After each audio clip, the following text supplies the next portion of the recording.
Hello, Gupta ji बोल रहे हैं। हेलो, मयूर तुम्हारा बेटा है ना? हाँ है तो। तुम्हारे बेटे को हमने अगवा कर लिया है।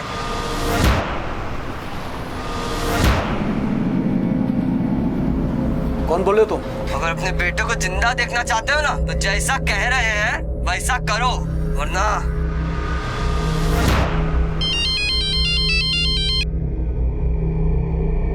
हेलो। हेलो। हाँ भाई बोल रहा है। तुम्हारा बेटा दीपक हमारे कब्जे में है, और अगर उसको तुम जिंदा देखना चाहते हो तो जैसा हम कह रहे हैं वैसा करो। लो, आ गया फोन। हेलो। विनोद तुम्हारा बेटा है ना? अगर उसे जिंदा देखना चाहते हो तो 15,000 रुपए का इंतजाम कर लो, वरना। अबे कौन बोल रहा है बे? हैं? दिमाग खराब है तुम्हारा? पैसे यहाँ पेड़ पे उगते हैं का? अगर गलती से धरा गया ना तो एक कंटाप देंगे कान के नीचे। चल फोन रख। अरे क्या हुआ? कछु नहीं, आजकल बहुत ज्यादा आवारागर्दी बढ़ गई है कानपुर के लौंडों में। वैसे तुम्हारा सपूत है कहाँ? दिन ढलने से पहले कभी घर में आए हैं जो आज आ जाएंगे? हेलो, कहाँ है विनोद? हाँ हाँ, थोड़ी देर में आते। जल्दी से घर आ जा, दिन भर आवारागर्दी करते रहता है। ऐसे कपूर से तो निसंतान रहना भला।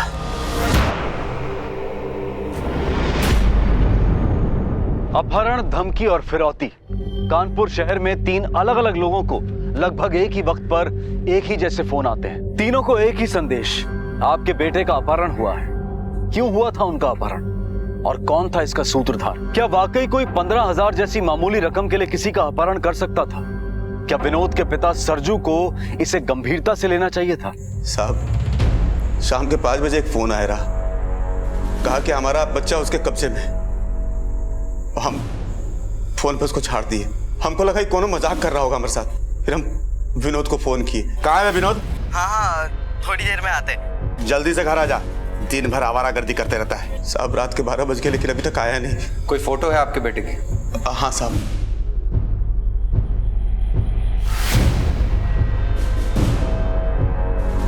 नंबर क्या है बेटे का? 4433। फोन आया शाम को 5 बजे, आने आए रात के 12 बजे। साहब हम सोचे कि कोई 15,000 के लिए हमारे बेटे का अपहरण काहे करेगा। क्या 15,000? हाँ साहब, वो एक दर्जी के बेटे का। हम आसपास में लोगों से पूछताछ भी किए लेकिन कुछ पता नहीं चला। साहब हमारी मदद कीजिए साहब, कुछ भी करके हमारे बेटे को ढूंढ दीजिए। कौन से स्कूल में पढ़ता है? शासकीय उच्चतर माध्यमिक विद्यालय स्वरूप नगर में है ना। उसके दोस्त कौन कौन है? उसके सारे दोस्तों के बारे में तो हम नहीं जानते हैं ना। हाँ, वो दीपक और मयूर। इनकी शिकायत दर्ज करो। सर। कोई 15,000 रुपए मांगता है, बाप डांट देता है, उसके बाद उसकी अपने बेटे से बात भी होती है। बेटा कहता है कि वो घर आ रहा है, लेकिन फिर ना बेटा घर आता है और ना कोई फिरौती का कॉल। सर 15,000 रुपए के लिए बहुत मामूली रकम है, वो भी एक टेलर से। फिरौती का फोन जिस नंबर से आया था उस नंबर को ट्रेस करो और उसकी लोकेशन का पता करो। सर। विनोद के फोन पर लगातार फोन करते रहो और उसकी लास्ट लोकेशन पता करो। कल सुबह स्कूल जाकर उसके दोस्तों से मिलना पड़ेगा।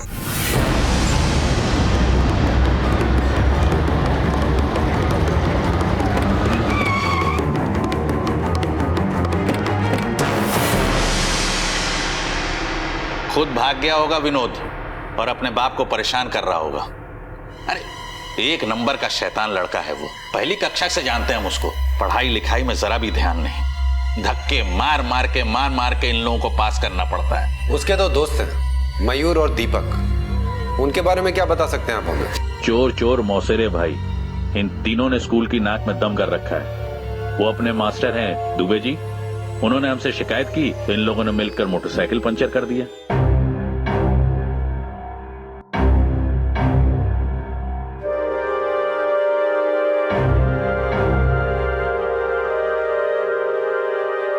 मानते हैं कि 15-16 साल की उम्र में लड़के शरारती होते हैं, लेकिन इनकी शरारतों का तो कोई अंत ही नहीं है।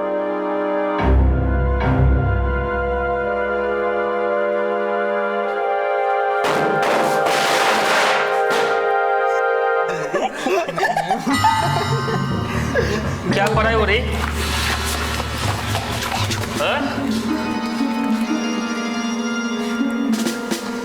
यही सब पढ़ाई हो रही? चलो अब तो हेड मास्टर साहब के हाथ के डंडे पड़ेंगे। चलो चलो सॉरी ना सर। चलो माफी सर प्लीज अरे चल। सर हम अंदर आ सकते हैं? लो आ गए दीपक, और इनके पिताजी को भी हमने बुलाया है। नमस्ते सर। अब ये बताओ कि तुम्हारे दोस्त मयूर गुप्ता और विनोद सोलंकी कहाँ पर हैं? सर वो तो आज नहीं आए। विनोद सोलंकी का अपहरण हो गया है। अपहरण? पर सर कल तो वो मेरे साथ ही था सर। ठीक ठीक बताओ, नहीं तो हमारे डंडे तो खा चुके हो, अब पुलिस की मार खाओगे तो नानी याद आ जाएगी। सर मैं सच बता रहा हूँ सर। प्रिंसिपल साहब, फिर क्या किया इसने? फिर कोई शैतानी किया क्या? नहीं। अरे तुम पढ़ने आता है? नहीं तुम जीने देगा कि नहीं जीने देगा हमको? अरे एक मिनट शांत हो जाइए आप। इसका दोस्त है विनोद सोलंकी, कल से गायब है। उसके घर पे फिरौती के लिए फोन भी आया था शाम को। एक मिनट साहब, फोन तो हमको भी आया था। तुम्हारा बेटा दीपक हमारे कब्जे में है, और अगर उसको तुम जिंदा देखना चाहते हो तो जैसा हम कह रहे हैं वैसा करो। अरे जानते भी हो कि हम करते का हैं? अरे हमरे बेटे को ले जाके कौन सा खजाना मिल जाएगा? ना करे का भाई पुलिस को फोन? हाँ नंबर देख रहे हैं तुम्हारा मोबाइल में। हमको लगा कि कोई लौंडा मजाक कर रहा है, हमने दम देके हड़का दिया, झट से फोन रख दिया। दीपक भी चले आया शाम को तो हमने भी ध्यान नहीं दिया। कितने बजे आया था फोन? वही कुछ 5 सवा 5 हो रहा होगा। जिस नंबर से इन्हें फोन आया था वो नंबर नोट करो। सर आप हमें मयूर गुप्ता का एड्रेस दे दीजिए, और दीपक को हम अपने साथ ले जा रहे हैं पूछताछ करने के लिए। आपको भी हमारे साथ चलना होगा। शाम के करीब 5 बजे होंगे जब फिरौती के लिए फोन आया था। हेलो, गुप्ता जी बोल रहे हैं। तुम्हारे बेटे को हमने अगवा कर लिया है। कौन बोल रहे हो तुम? अगर अपने बेटे को जिंदा देखना चाहते हो ना तो जैसा कह रहे हैं वैसा करो। आधे घंटे में 50,000 लेके पहुंच जाओ। अरे भैया 50,000 कहाँ से लाएंगे हम? जैसा कह रहे हैं वैसा करो, वरना। नहीं भैया नहीं, हमारे बेटे को कुछ मत करना। देखो हम कुछ ना कुछ करते हैं। भैया थोड़ा हमारे बेटे से बात तो कराओ, वो ठीक तो है ना? Hello hello hello hello.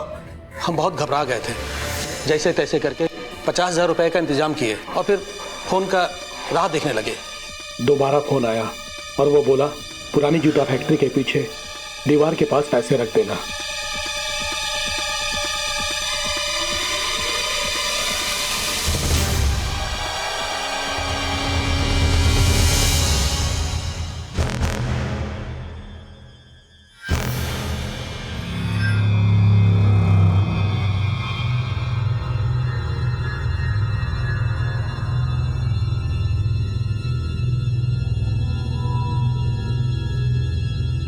अब फिर थोड़ी देर बाद एक घर आ गया।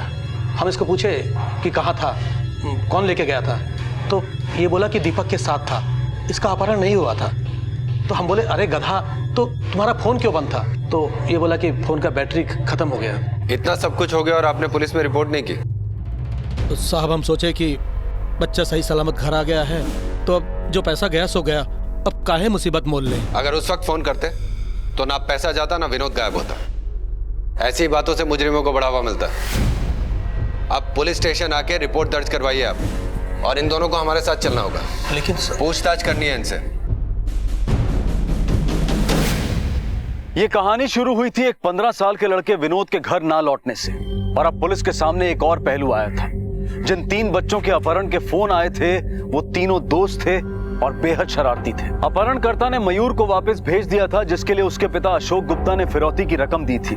दूसरा बच्चा दीपक भी घर लौट आया था, हालांकि उसके पिता बंसी ने फिरौती की रकम नहीं दी थी। तो फिर तीसरा बच्चा विनोद अब तक घर क्यों नहीं लौटा था? क्या वो अपहरणकर्ता के पास ही था? आखिर मकसद क्या था और कौन था ये अपहरणकर्ता? अशोक गुप्ता अगर सही वक्त पर इस अपहरणकर्ता की जानकारी पुलिस को दे देते तो शायद विनोद भी आज अपने दोस्तों की तरह घर पर होता।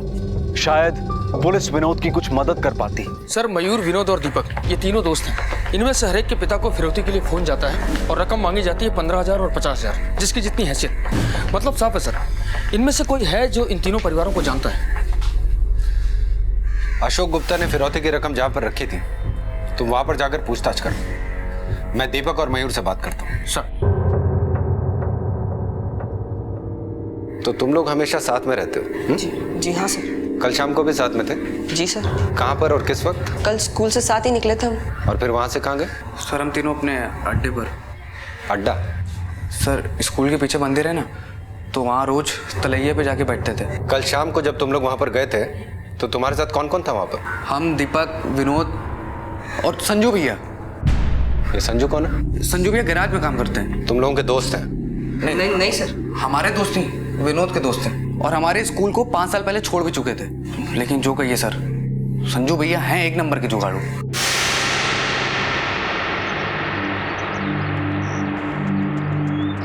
अबे ताश का खेल हो और खेल में पैसे ना हो ना तो मजा नहीं आता है। अरे भैया पैसे होते तो ताश के पत्ते काहे फेंटते? पिक्चर देखने नहीं जाते क्या? आज से ही लगी है जेब में टन्नी नहीं और पिक्चर देखनी है इनको। पहला दिन पहला शो है। अबे अब पैसा नहीं तो क्या करे, पर मन तो करता है ना। अच्छा मन करता है? हाँ। पिक्चर देखनी है सबको? हाँ।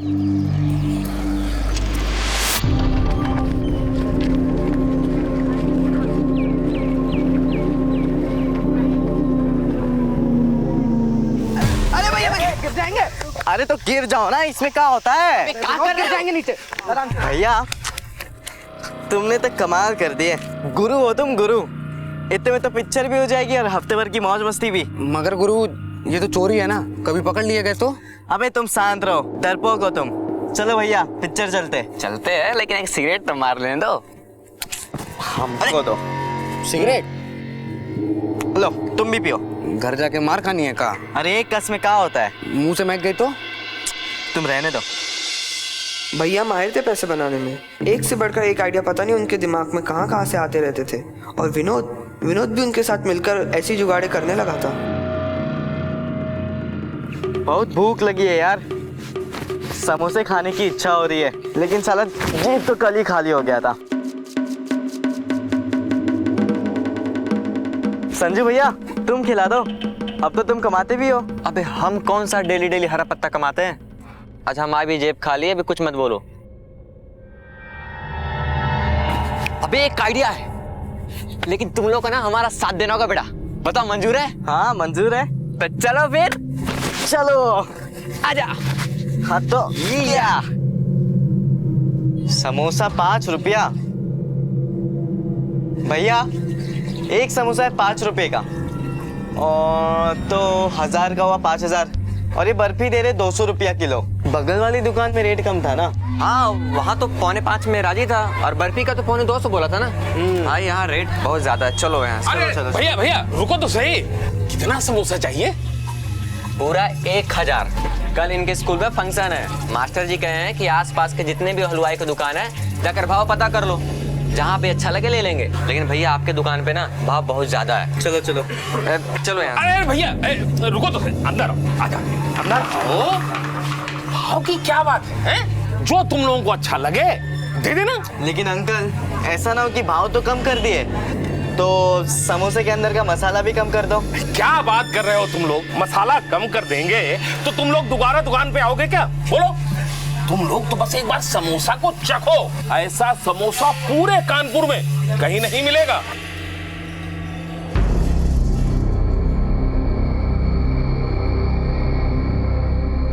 हाँ तो समोसा बढ़िया है ना? हैं? चखने के पैसे नहीं लूंगा मैं। हैं? हाँ बिल्कुल चिंता ना करो, बस एक काम करना, ये ऑर्डर पक्का करवा देना। हाँ मास्टर जी जैसे ही बोलेंगे हम तुरंत आ जाएंगे। अच्छा अंकल एक काम करो ना, मास्टर जी के लिए भी समोसे भिजवा दीजिए, उनको भी टेस्ट करवा देंगे। हाँ अरे एक क्यों, दर्जन भर समोसा लेकर जाओ। गोविंद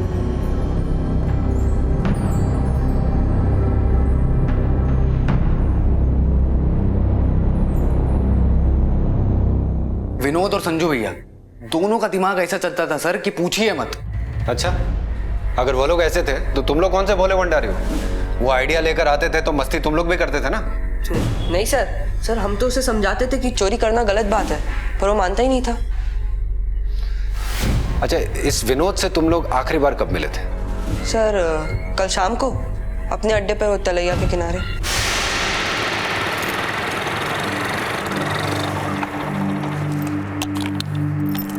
क्यों भाई लोग चला नहीं है? भैया हमारे पास तो लाइसेंस नहीं है। हम कैसे चला सकते हैं? अरे जब तक लाइसेंस का इंतजार करेंगे तब तक मोटरसाइकिल थोड़ी रहेगी हमारे पास। और वैसे भी संजू भैया सर्विसिंग के बाद गाड़ी निकाले, एक राउंड ले लो। नहीं, हम नहीं चलाएंगे। रहने दो तुम, चलो संजू भैया हम चलाते हैं गाड़ी। बाय दोस्तों, चलो। फिर क्या सर, भैया ले गए विनोद को अपने साथ। और तभी एकदम अचानक से हमारे पापा का फोन आया। ये तो कभी हमें फोन करते ही नहीं थे, उन्होंने डांटा तो हम अपने घर चले गए। और हमारी भी बैटरी जा चुकी थी सर फोन की, तो हम भी वहाँ नहीं रुके और घर हो लिए। संजू का कोई फोटो है तुम्हारे पास? हाँ सर, मोबाइल में है सर। इस संजू का एड्रेस और फोन नंबर इन लोगों से ले लो और इसके फोन को सर्वेलेंस में लगाओ। Okay sir. तुम लोग जा सकते हो।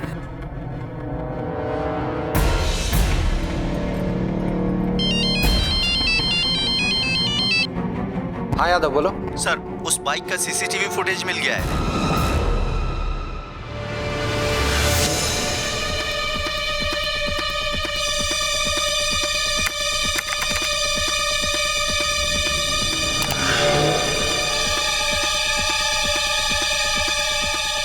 सर ठीक से तो 0 और 4 ही नजर आ रहा है। आरटीओ से इस कलर के सारे मोटरसाइकिल्स के रजिस्ट्रेशन डिटेल्स निकलवाओ जिनका नंबर 04 में एंड होता है। और इस संजू के बारे में सब कुछ पता लगाओ, कहाँ रहता है, किस गैरेज में काम करता है। इस विनोद का भी अभी तक कुछ पता नहीं चला है। और ये विनोद आखिरी बार संजू के साथ दिखाई दिया था। सर हो सकता है कि विनोद को संजू ने कहीं छुपा रखा हो। यह भी तो हो सकता है कि विनोद संजू के साथ उसके प्लान में शामिल हो और फरार हो गया। लेकिन सर विनोद की जान को खतरा भी हो सकता है, दोनों के फोन अब भी स्विच ऑफ आ रहे हैं। और सर ये मयूर और दीपक का क्या करना है? वो दोनों भी शक के दायरे में हैं। नजर रखो दोनों पर। सर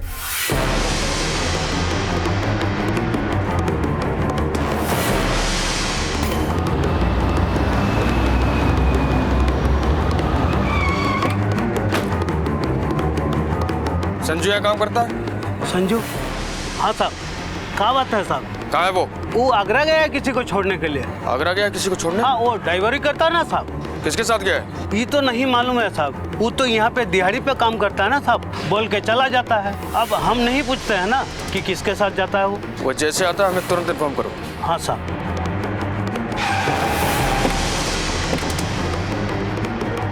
सर संजू का फोन स्विच ऑफ है, अड़ोस पड़ोस से पता चला कि उसका कोई भी नहीं है, माँ बाप का भी कुछ पता नहीं है सर। आगरा गया किसी फैमिली के साथ। दीपक और मयूर की आखिरी कॉल लोकेशन के बारे में कुछ पता चला? सर दोनों उस वक्त तालाब पे ही थे।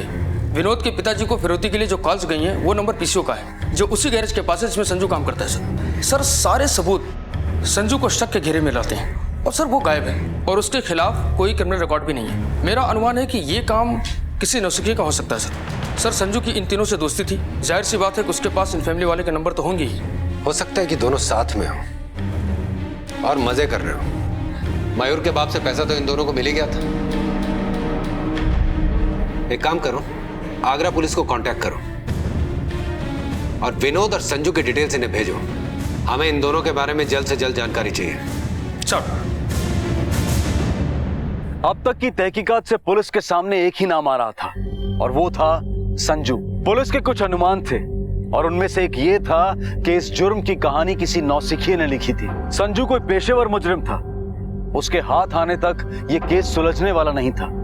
एक और गुत्थी थी। अब पुलिस के सामने जो हकीकत आई थी वो ये थी कि विनोद और उसके दोस्त लापरवाह और आवारा थे और जिंदगी उनके लिए मौज मस्ती के सिवाय और कुछ नहीं थी। पुलिस का अनुमान ये भी था कि कहीं विनोद भी इस साजिश में शामिल तो नहीं था।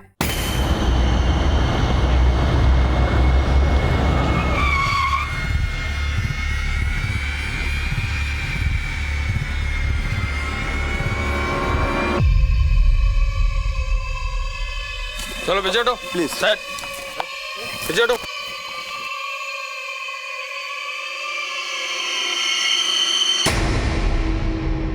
पुलिस पे फोन किसने किया था? हमने ही किया था।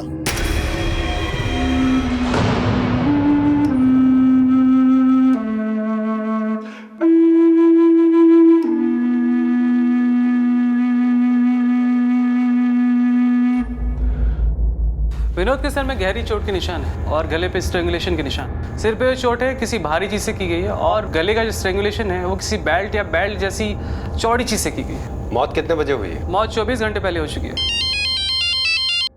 सर आगरा कोतवाली से एसआई त्यागी बोल रहे हैं। आपने जिस लड़के की फोटो भेजी थी वो हमारे पास है, भिजवा रहे उसे कानपुर।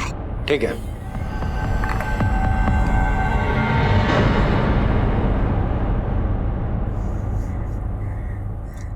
हमेशा उसको छिड़कते रहे, डांटते रहे उसको, नालायक कहते थे।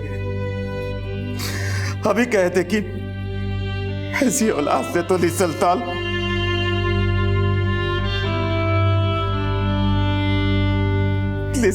होला। अच्छा सुन ली, ऊपर वाले ने मेरी बात सुन ली। कहा सोचे थे कि हमारा बात मेरे पर उलट जाएगा, कर दिया आपको निसलताल। सर हमें शक था कि विनोद भी शामिल है, लेकिन अब तो हमें उसकी लाश मिल चुकी है। 3 लोगों को फिरौती के फोन आए, 2 ने डांट के फोन काट दिया, 1 ने फिरौती के पैसे दिए और उसका बेटा वापस आ गया। वापस नहीं आया तो विनोद, और उसकी हमें लाश मिली है। सर विनोद के दोस्तों के मुताबिक संजू विनोद का दोस्त था। संजू आ रहा है आगरा से, अब वही सुनाएगा हमें पूरी कहानी। हम सच कह रहे हैं, हमने विनोद को नहीं मारा साहब, हम तो आगरा चले गए थे। हर मुजरिम पहले यही कहता है कि उसे कुछ नहीं पता है, लेकिन हम जानते हैं तुमने सब कुछ किया है। अब सच सच बता दो वरना खाल खींच के मिर्ची लगा दूंगा उसमें। तुमने मयूर के बाप से पैसे लिए ना, विनोद भी तुम्हारे प्लान में शामिल था, वो हिस्सा मांग रहा था इसलिए तुमने उसको मार दिया। हाँ, ये सारी तुम्हारी प्लानिंग थी। कौन सा प्लानिंग, कौन सा पैसा? साहब हमें कुछ समझ में नहीं आ रहा। वो 1 नंबर का फट्टू था। विनोद और संजू भैया दोनों का दिमाग ऐसा चलता था सर कि पूछिए मत। अगर वो लोग ऐसे थे तो तुम लोग कौन से भोले भंडारी हो? वो आइडिया लेकर आते थे तो मस्ती तुम लोग भी करते थे ना? नहीं सर हम तो उसे समझाते थे कि चोरी करना गलत बात है, पर वो मानता ही नहीं था। क्या मतलब है तुम्हारा? फट्टू से क्या मतलब है? मतलब ये साहब कि विनोद 1 नंबर का डरपोक था, उसको सब चीज फ्री में चाहिए। साहब मेहनत हम मयूर और दीपक करते थे, वो बस मजाक करता था उन दोनों के साथ। अबे पैसा नहीं है रोते रहते हो तुम। अबे कोई भी गाड़ी के पहिए निकाल के बेच देते हैं। क्यों भैया, इतने बड़े मैकेनिक हो यार तुम। अरे यार ये तो बढ़िया आइडिया है, जैक पाना की व्यवस्था हम कर देंगे। अबे क्या बात कर रहे हो यार तुम?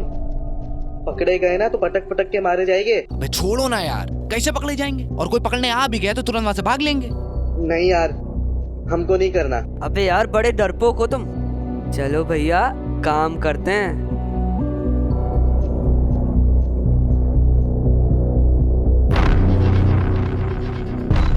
बहुत जोर की भूख लगी है यार, समोसे खाने की इच्छा हो रही है। संजू भैया कुछ खिला दो ना। अबे हम कौन सा डेली डेली हरा पत्ता कमाते हैं? अभी हमारी जेब खाली, अभी कुछ मत बोलो। एक आइडिया है, मगर बेटा तुम लोग को ना हमारा साथ देना होगा। बोलो मंजूर है? हाँ मंजूर है।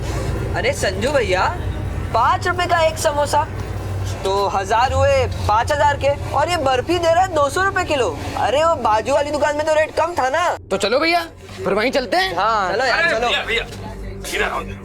कितना समोसा चाहिए? लेकिन भैया आपके दुकान पे भाव बहुत ज्यादा है, चलते हैं। अरे रुको, अंदर आओ। अरे भैया भाव की क्या बात है, जो तुम लोगों को अच्छा लगे दे देना। अंकल जी ऐसा ना हो कि भाव के साथ साथ समोसे का मसाला भी कम हो जाए। क्या बात कर रहे हो तुम लोग? अरे समोसे का मसाला कम कर देंगे तो दोबारा दुकान पे आओगे तुम लोग? नहीं ना, कभी नहीं। एक बार हमारी दुकान का समोसा चख के तो देखो, ऐसा समोसा पूरे कानपुर में कहीं नहीं मिलेगा। हाँ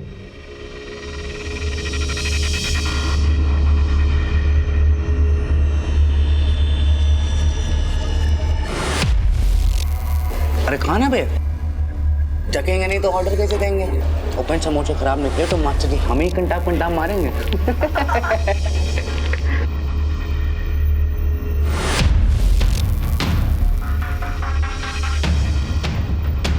मयूर की बाप के साथ बिल्कुल नहीं पड़ती थी, क्योंकि मयूर को पैसे चाहिए थे। उसको हमेशा पैसा की जरूरत पड़ती थी और बाप उसका पैसा देता नहीं था, क्योंकि साहब वो लौंडिया के चक्कर में पड़ा था। और वो दिन रात उसी लौंडिया में पैसा छिड़कता रहता है। यार एक तो एक हमारा बाप एक नंबर का कंजूस है, हर बार पैसे देने में बहाने बना देता है। अब संगीता ने पार्टी मांगी है तो पैसे तो चाहिए ना।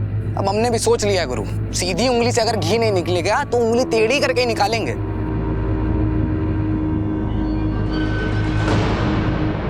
माँ की पायल संगीता के लिए। अपने ही घर में चोरी, पाप लगेगा तुझे। छोड़ो ना यार, सब कौन देखता है पापा। और अगर पता चल गया तो खा लेंगे दोनों गालों में चमाट संगीता के लिए।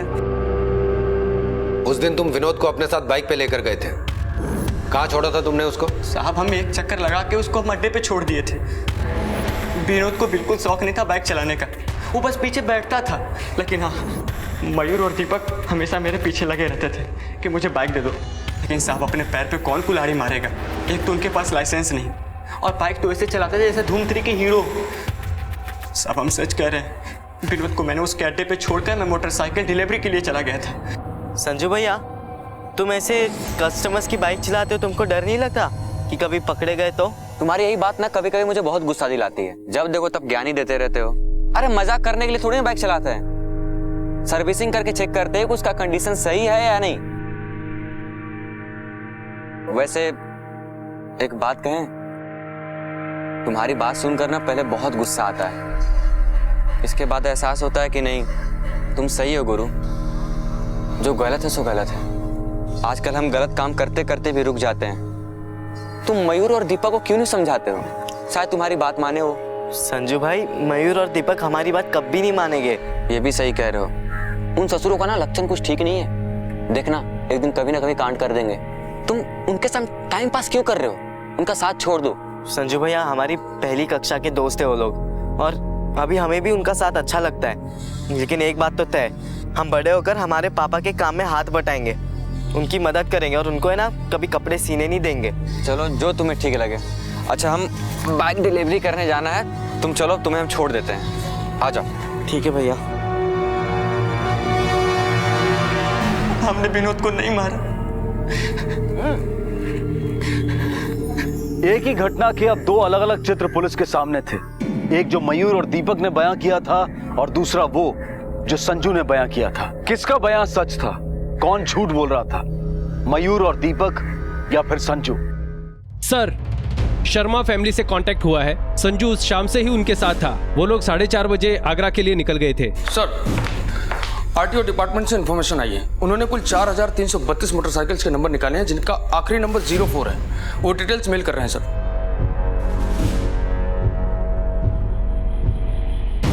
4332 में से ब्लू और सिल्वर रंग की बाइक है 2015, और जिस कंपनी की वो मोटरसाइकिल थी उस तरह की है 115। अब इन 115 में से हमें वो बाइक ढूंढ निकालनी है जो हमने सीसीटीवी फुटेज में देखी थी। Yes sir.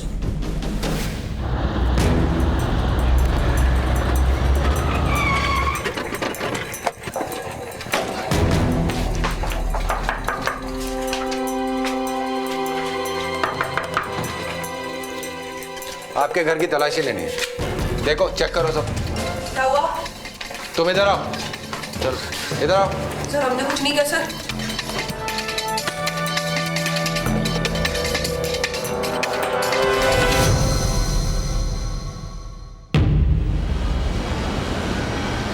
वहां देखो।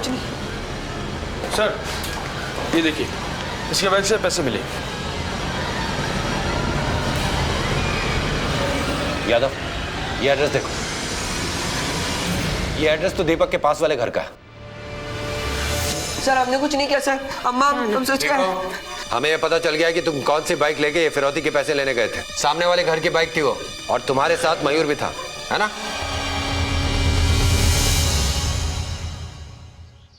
यार पैसे नहीं है बिल्कुल भी, और जब भी देखो संगीता भी कुछ ना कुछ मांगती रहती है।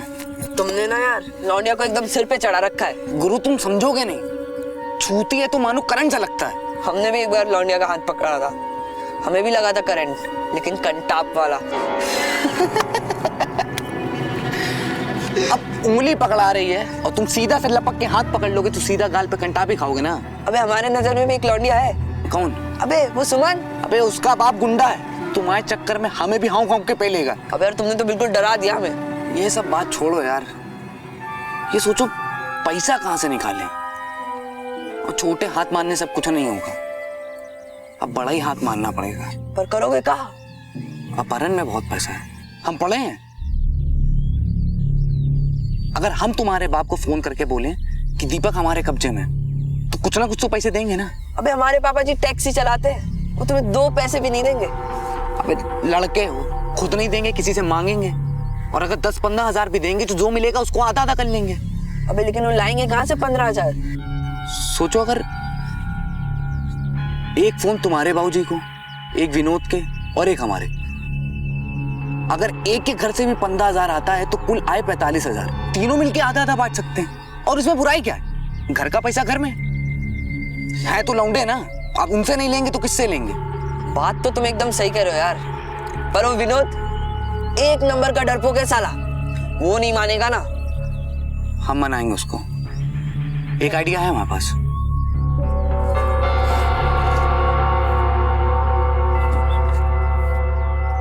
अबे क्या हुआ, मोटरसाइकिल सीख ली तूने? नहीं, संजू भैया को गाड़ी देने में देरी हो रही थी, और वैसे भी हमको तो पीछे बैठने में ही मजा आता है। तुम साले कब बड़े हो गए पता नहीं। अच्छा सुनो, हम और दीपक आपस में बतिया रहे थे कि क्या हमारे तीनों के बाप को तो हमारी कोई खास फिक्र तो है नहीं, तो क्यों ना इसी बहाने अपने घर पे फोन किया जाए और कहा जाए कि आपका बेटा हमारे कब्जे में है। देखते हैं किसके घर से कितना पैसा आ जाता है। नहीं नहीं, तुम लोग पागल हो गए हो क्या? अरे इसी बहाने पता तो चलेगा किसका बाप अपने बेटे से कितना प्यार करता है। और कहीं पता चल गया तो? अपने फोन से थोड़ी करेंगे, पीसीओ से करेंगे फोन। सही तो कह रहा है बे। नहीं यार, मुझे डर लग रहा है। अबे कछु नहीं होगा बे, अबे हम दोनों तो है ना तुम्हारे साथ। चलो ना। बंद कर।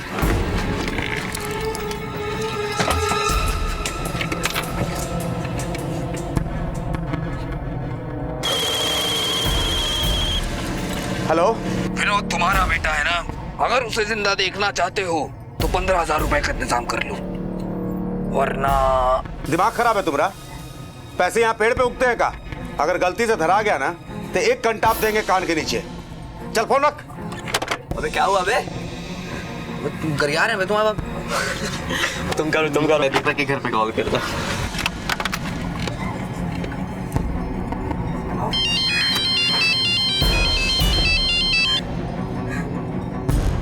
हेलो हेलो, तुम्हारा बेटा दीपक हमारे कब्जे में है, और अगर उसको तुम जिंदा देखना चाहते हो तो जैसा हम कह रहे हैं वैसा करो।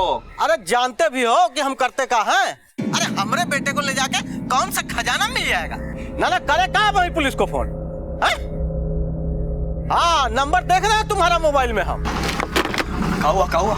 कैसा बाप है बे, मना कर रहा है, यकीन ही नहीं कर रहा है। अबे रुको बे, अब तुम्हारे बाप को करते हैं। सिक्का तो दो।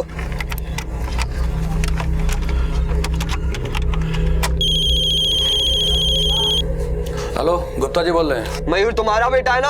हाँ है तो। तुम्हारे बेटे को हमने अगवा कर लिया है। कौन बोल रहे हो तुम? अगर अपने बेटे को जिंदा देखना चाहते हो ना तो जैसा कह रहे हैं वैसा करो, आधे घंटे में 50,000 लेके पहुंच जाओ, वरना। नहीं भाई नहीं, हमारे बेटे को कुछ मत करना। देखो हम कुछ ना कुछ करते हैं भैया, थोड़ा हमारे बेटे से बात तो कराओ। मान गया। अबे मयूर, तुम्हारे पापा तो पैसे देने के लिए मान गए। हमारे पापा को तो हमारी फिक्र ही नहीं है। एक मिनट पापा को कॉल। हेलो। हाँ पापा। जल्दी से घर आ जा, दिन भर आवारागर्दी करते रहता है। हाँ, थोड़ी देर में आते। क्या हुआ बे? हमारे पापा ने डांट कर घर पे बुला दिए, लेकिन अब हमें एक बात तो पता चल गई है कि पापा को हमसे ज्यादा पैसे प्यारे। हमारे पापा ने भी हमको ठेंगा दिखा दिया। पर मयूर, तुम्हारे पापा मान गए? हाँ, मतलब तुम्हारे पापा तुमसे बहुत ज्यादा प्यार करते और तुम उनको हमेशा गलत समझते हो। ये गलत गया भाड़ में। विनोद, हमारे पापा हमारे लिए 50,000 रुपए देने मान गए। सोचो। क्या बोलते हो मयूर, ले लेते पैसे? हाँ, वैसे भी 5-5 रुपए के रुलाते हैं, और बाप हमारे हैं तो 30,000 हमारे, बाकी 10,000 तुम लोग बांट लो। अब क्या है ना, क्योंकि संगीता के भी खर्चे बहुत हैं। नहीं, ये गलत है। तीनों में हिस्सा बराबर बटेगा। बाप तुम्हारे तैयार हुए हैं? हमारे बाप ने बोला है पैसे देने को, तो 30 हमारे, बाकी 10,000 तुम लोग आपस में अपना बांट लो। रुको, तुम पागल हो क्या? अपने बाप से फिरौती लोगे और कल को पकड़े गए ना तो पुलिस के डंडे पड़ेंगे। अब बहुत हो गया मजाक। हम जा रहे घर और घर जाकर हमारे पापा को सब कुछ सच सच बता देंगे। और हाँ, तुम्हारे पापा को भी। पागल हो गया क्या? जब हमें अपने बाप से पैसे लेने में डर नहीं लग रहा है तो तुम क्या डरा रहे हो? अबे, और वैसे भी काहे पकड़े जाएंगे जब हम तीनों कुछ बोलेंगे नहीं? नहीं, हमको डर लग रहा है। इसमें ना वो पुलिस का चक्कर होगा, हम बताए दे रहे। हम नहीं होने देंगे विनोद। हम फोन लगा रहे हैं अभी। अरे हम तुमसे बोले कुछ नहीं होगा यार। हमको फोन लगाने का। मेरी बात पे यकीन करो विनोद। हम फोन कर देंगे। नहीं, बोलेगा हम फोन कर रहे हैं तुमसे। हम कर रहे हैं विनोद।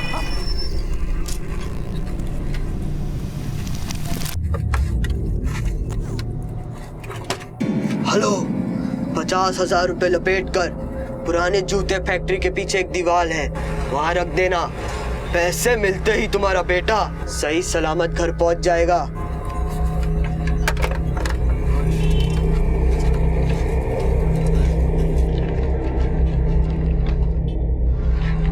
अबे सुनो, पैसे लेने कौन जाएगा बे? अबे चिल्लाओ मत, धीरे बोलो। पैसे लेने कौन जाएगा? तुम और कौन? हम जाएंगे तो हमारे बाप हमें पहचान जाएंगे, पर तुम जाओगे कैसे? संजू भैया, उनकी मोटरसाइकिल ले जाए। संजू भैया कस्टमर की गाड़ी कभी नहीं देते। हमारे सामने वाले घर पे ना एक मोटरसाइकिल खड़ी रहती है, वो कभी चालू भी नहीं करते। हमने किए 1-2 बार चालू, वही ले जाए। अबे तो वही लेके चले जाओ ना। और सुनो, हेलमेट पहन लेना और इसके ऊपर कुछ डाल लेना, नहीं तो हमारे बाप तुम्हें पहचान जाएंगे। ठीक है, निकलो।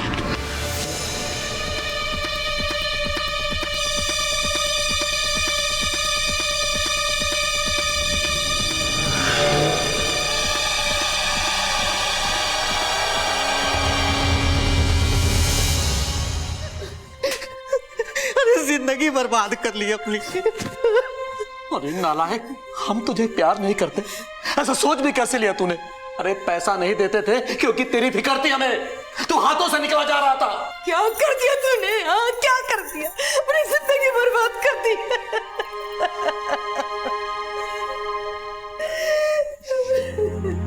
सिर्फ अबले अपना बच्चा नहीं खोया, आज इन सबले अपना बच्चा खो दिया।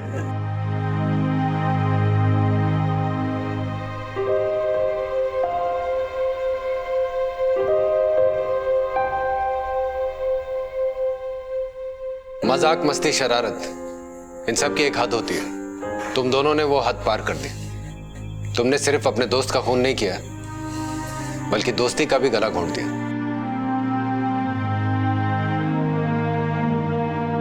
ले जाओ इनको। पापा, पापा, पापा।